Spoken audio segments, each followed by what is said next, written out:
kan? Kecuali kalau nggak ada iman loh ya. Beberapa orang nggak ada iman karena nggak dengar firman. Ya pasti. Tapi kadangkala iman itu jadi netral.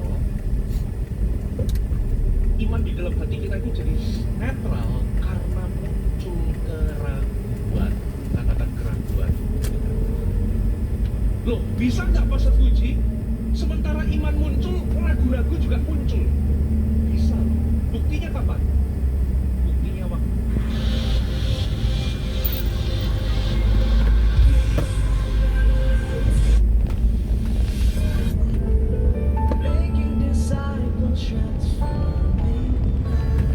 Di ibadah ini, saya akan memberikan judul iman yang menerobos rintangan. Katakan iman yang menerobos rintangan. Saudara, ternyata currency atau nilai tukar untuk kita menerima sesuatu yang memang Tuhan sudah sediakan bagi kita, ternyata jalurnya adalah iman. Dan seringkali kita ini bergumul di dalam keraguan. Yesus, kalau Anda perhatikan dalam kisah-kisah Alkitab, di dalam kitab Injil, berkali-kali Yesus itu tanya, contohnya, Tuhan, jika Engkau dapat melakukan sesuatu, tolonglah anakku. Yesus balik tanya, katamu jika aku dapat? Yesus langsung meluruskan statementnya. Karena kata-kata jika engkau sanggup, berarti dia itu ragu-ragu kalau Yesus sanggup. Langsung dibetulkan sama Yesus. Yesus ngomong, tidak ada yang mustahil bagi orang yang percaya. Berarti kalau kita punya iman dan percaya, tidak ada yang mustahil. Saudara, nah, pertanyaannya, dari manakah sumber iman? Saya seringkali mengajarkan ini. Saudara, sumber iman itu tidak terletak kepada kemampuan kita untuk memompa-mompa keyakinan kita. Iman itu tidak ngeden-ngeden. Ayo beriman, beriman, beriman. Haleluya, beriman. No. Saudara, itu namanya psikologi. Berusaha meyakinkan diri seperti Anda ikut dalam seminar motivasi. Katakan yes, yes, yes, yes, yes, yes. Semangat, semangat, semangat, semangat, semangat, semangat. Lalu jadi semangat. No, iman itu bukanlah hasil dari memompa-mompa atau apa sugesti-sugesti secara psikologis. Tidak. Iman itu ada sumbernya. Sumber iman adalah firman. Katakan amin. Iman itu timbul dengan sendirinya sebagai akibat saudara itu mendengar perkataan Kristus atau mendengar janji firman. Jadi itu adalah sesuatu anugerah. Iman itu pemberian. Iman itu tidak dihasilkan dari usaha ngeden, tapi dengan sendirinya iman itu diberikan atau muncul dalam hati kita waktu kita dengar firman. Katakan amin.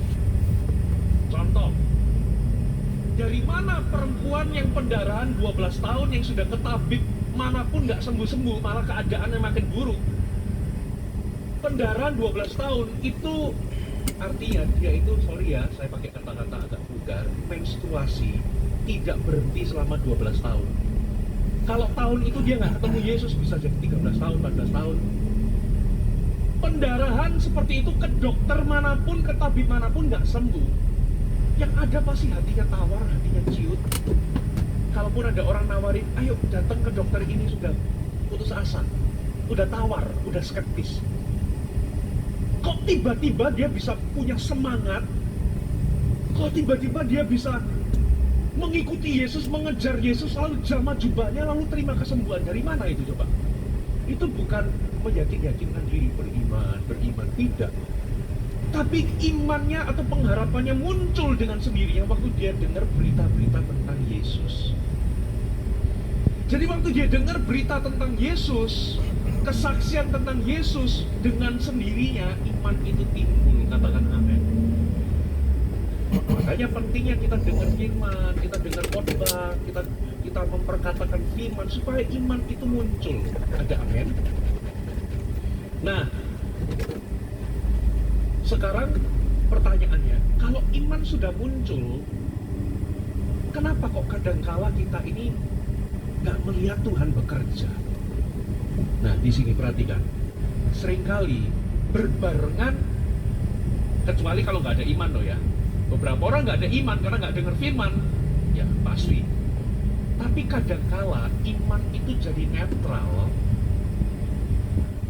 Iman di dalam hati kita itu jadi netral karena muncul keraguan.